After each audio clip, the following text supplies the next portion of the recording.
Hi, it's me again with Corel Draw Tips and Tricks. I'm going to try to attempt to show you how to draw this pattern. A little bit unique, but one thing you need to do is make a perfect diamond shape first. And we're going to use the polygon tool on 6 sides. I'm holding down the control button so it's perfect. I'm going to hit the plus key on the keyboard. I'm going to grab that node right there and I'm going to bring it down. And what I did is I made a diamond shape that will be perfectly rotatable. I'm going to cut this in half by drawing a line between node to node.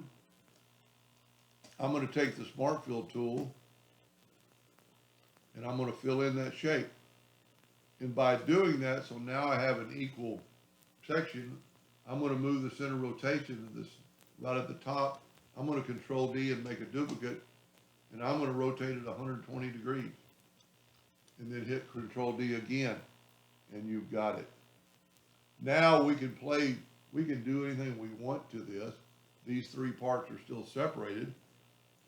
We haven't done anything to them, so now we can, let's click on the bottom one with the pick tool. Now let's use the interactive fill tool.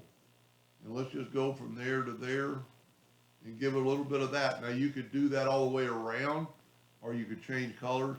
I'm going to leave them all the same color. So I'm going from about the middle on the edge and bringing it to this. Okay, I didn't have the other one picked. So pick the next one. Then go from about the middle inwardly.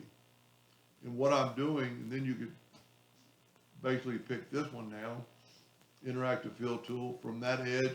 That's why all of them are kind of equal. Now we could take away the outline and we get that effect. Now let's group this together, Control G. I'm going to move the rotation to the top. Double click on it, get the rotation and move it to the top. Now this time we're going to Control D and we're going to rotate it 60 degrees because that's what it's going to be. And we have a 6-sided polygon again. Let's move this out of the way. I can group this together, Control G. Let's make one side equal, like so it's 2 inches. Well, I should have rotated it first. It's a lot easier for me to go left or right. So I'm going to rotate it 30 degrees. Now I've got the top at 2. I'm going to make the side 2. And then I'm going to change my nudge factor to 2 inches. I'm going to Control D and make a duplicate and go all the way across. And there's several ways you could do this. I could keep going. Control D to make a duplicate. Grab that highest point and put it there. I've got Snap to Object on.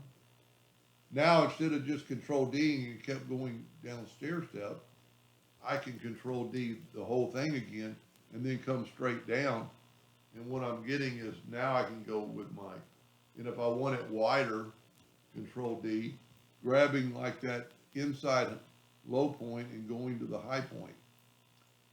Now you need to group this together, Control G or group.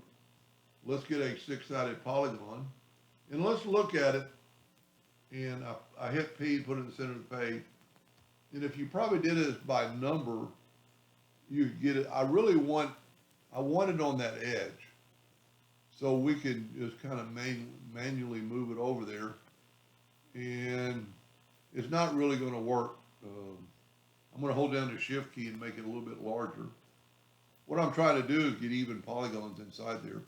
And there's probably a way to do it, but it's too long for the video. Select both of them and intersect it. And if you had it perfect, then we can make this 2 inches and Control D, and you're making a whole different,